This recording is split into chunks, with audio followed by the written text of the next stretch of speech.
যদি কি মেছেজ দিব বা মছলপুৰবাসী ৰাইজক? যি নহওক আমাৰ ইয়াতে আজিৰ পৰা ষ্টাৰ্ট হ'ব 17ৰ পৰা আমাৰ 30 তাৰিখলৈকে। ইয়াতে আমাৰ স্পেচিয়েলি আছে আমাৰ বিটিআৰ পাঁচখন জিলাৰ শিপিনীসকলে আগভাগ লৈছে। কিয়নো এই শিপিনীসকলক মানে কি কৰা হয়, তেওঁলোকৰ নিজৰ থলুৱা, তেওঁলোকে নিজৰ লুম দি প্ৰডাকশ্যন কৰে তেওঁলোকে। আৰু ইয়াতে আমাৰ বহুত মানে প্ৰথমতে আমাৰ বিজনী এক্সপ' হৈছে, বিজনী ষ্টেট হেণ্ডলুম এক্সপ', ইয়াৰ পিছত কোকৰাঝাৰ, ইয়াৰ পিছত গুৱাহাটী, ওদালগুৰি, তাৰপিছত মুছলপুৰৰ পৰা আমি ডাইৰেক্ট বেংগালুৰুত যাম, বেংগালুৰুত প্ৰগ্ৰাম কৰিম। সেইটো বুনহাট গান্ধীশিল্প মেলা সেইটো হ'ব। তো সেই হিচাপত মই মুছলপুৰৰ আমাৰ ৰাইজক মই অনুৰোধ জনাইছোঁ যে ইয়াতে আমাৰ 60 ষ্টল আছে, ইয়াতে 20% আমাৰ হেণ্ডিক্ৰাফ্ট। আগতে আছিলে আমাৰ ষ্টেট হেণ্ডলুম এক্সপ' বা নেশ্যনেল হেণ্ডলুম এক্সপ', ইয়াতে অনলি ফৰ হেণ্ডলুম হ'লে হেণ্ডলুম আছিলে। ইয়াতে চেণ্ট্ৰেল গভৰ্ণমেণ্টৰ পৰা অৰ্ডাৰ আহিছে এতিয়া। তাৰমানে আমাৰ ইয়াতে 20% হেণ্ডিক্ৰাফ্ট আৰু 80% হেণ্ডলুম হ'ব। ইয়াৰ পিছতে হেণ্ডলুমৰ মাজতে ফুড ষ্টল আছে 4টা, 2x4 আৰু 2x3, তেনেকৈ ষ্টেট আৰু নেশ্যনেলত আছে। ইয়াৰ পিছতে আমি জনাওঁছে আমাৰ যিসকল শিপিনীসকলে আহিছে, ইয়াতে আমাৰ নাগালেণ্ড, মণিপুৰ, তাৰপিছত ৱেষ্ট বেংগলৰ পৰা আহিছে, আমাৰ অসমৰ বিভিন্ন জিলাৰ পৰা আহিছে, ইয়াৰ লগতে আমাৰ জম্মু কাশ্মীৰৰ পৰা আহিছে। কিন্তু বহুতে ভাবে যে জম্মু কাশ্মীৰৰ পৰা আহিছে তেওঁলোকে যে তেওঁলোকৰ প্ৰডাক্ট হেণ্ডলুম নহয় বুলি, কিন্তু তেওঁলোকৰ প্ৰডাক্টটো হ'ল অৰিজিনেল পাছমিনা প্ৰডাক্ট আছে। তাৰপিছত হাৰিয়ানা পানীপতৰ পৰা আছে, বেডশ্বীট আছে, তেওঁলোকে মানে লোকেল প্ৰডাক্ট বনায়, তেওঁলোকৰ মানে পাৱাৰলুমৰ নহয়, তেওঁলোকৰ বেডশ্বীটবিলাক হয়। তো সেই হিচাপত আমি ইয়াতে আমাৰ 60 ষ্টল আছে, 60 ষ্টলত আমি প্ৰায়ভাগ আমি তেওঁলোকে ষ্টাইপেণ্ড দিয়া হয়। নিজৰ জিলা হ'লে আমি 9,000 দিওঁ আৰু আদাৰ ডিষ্ট্ৰিক্ট হ'লে আমি 11,000 দিয়া হয়। ওপৰঞ্চি তেওঁলোকে যিমান চেল হ'ব সেই চেলটো তেওঁলোকৰ প্ৰফিট আৰু বেছি। বাজেট কিমান এইবাৰ আপোনালোকৰ? ইয়াতে বাজেট মানে আমাৰ এটা এক্সপ'ত মানে 30 লাখ 27 লাখ তেনেকৈ বাজেট হয়। তো ইয়াৰ মাজতে আমাৰ কণ্ট্ৰেক্টৰক দিয়া হয়, তাৰপিছত আমাৰ শিপিনীসকলক দিয়া হয়। তো সেই হিচাপত আমাৰ পাব্লিচিটি আছে, বেলেগ ধৰণৰ বেলেগ মানে তাতে এক্সপেণ্ডিচাৰ কৰা হয়। হেণ্ডলুমটো ইমানখিনি আগবঢ়াৰ পিছতো পাৱাৰলুমৰ যিটো গামোচা এতিয়াও বজাৰত বিক্ৰী হৈ আছে, আপোনালোকে একো পদক্ষেপ লোৱা নেকি? নাই, আমি একচুৱেলি আমাৰ ব্ৰাফিটৰ তৰফৰ পৰা আমি বহুতবাৰ জনাইছোঁ, আমি গভৰ্ণমেণ্টক জনাইছোঁ বা আমাৰ ছ'চিয়েলি কাম কৰা বা কোনো NGOক আমি জনাইছোঁ যে আপোনালোকে আমি অকলে ব্ৰাফিটে নোৱাৰোঁ, কিন্তু আমি আগতে ক্লাষ্টাৰ কৰিছোঁ, হেণ্ডলুমৰ লগত মিলিকিনি কৰিছোঁ, এতিয়াও কৰি আছোঁ। কিন্তু কি হয়, আমাৰ হেণ্ডলুমৰ প্ৰডাক্টটো অলপ কষ্ট অলপ বেছি হয়। সেই হিচাপত আমাৰ ৰাইজেও অলপ বুজি পাব লাগিব যে আমি ইমান কষ্টকৈ গামোচা এটা বনাইছোঁ, সেইটো ৰেটটো আমাৰ 250 হ'ব লাগে। সেইটো আৰু পাৱাৰলুম হ'লে কি হয়, সেইটো আমি 50 টকা বা 60 টকাত পাই যাওঁ।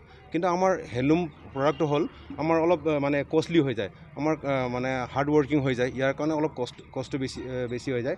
সেইকাৰণে আমি অনুৰোধ জনাইছোঁ, আমি BTC চৰকাৰক অনুৰোধ জনাইছোঁ বা অসম চৰকাৰক অনুৰোধ জনাইছোঁ যে আমাৰ বিভিন্ন ধৰণৰ যে হেণ্ডলুমৰ প্ৰডাক্ট আছে, সেইটো যাতে অলপ মাৰ্কেটৰ কাৰণে আমি যেনেকৈ ধৰণৰ ব্ৰাফিটৰ তৰফৰ পৰা আমি চেণ্ট্ৰেল গভৰ্ণমেণ্টৰ পৰা এই এক্সপ' আনিছোঁ, তেনেকৈ আমাৰ শিপিনীসকলক যাতে মাৰ্কেট দিব পাৰে, সেই হিচাপত মই BTR গভৰ্ণমেণ্ট আৰু অসম গভৰ্ণমেণ্টক জনাইছোঁ যে তেনেকৈ মাৰ্কেটটো আৰু শিপিনীসকলৰ কাৰণে আৰু বেছি।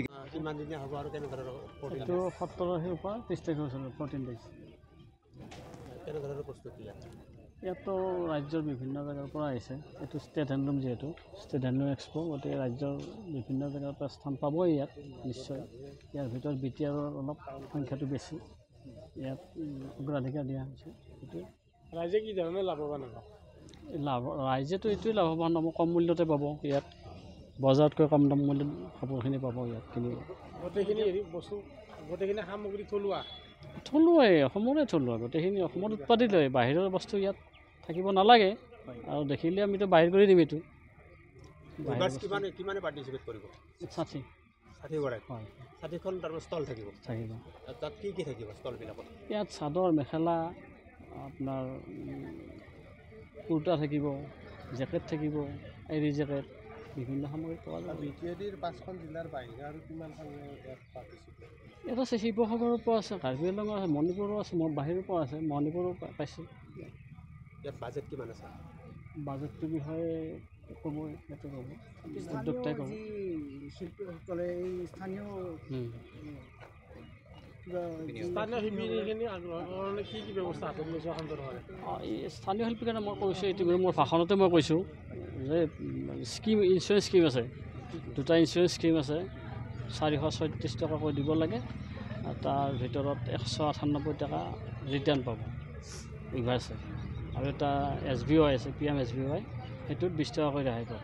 ৰেহাই মানে সেইটোত মূল্যই 20 টকা, 20 টকাতে গোটেইখিনিয়ে দিব।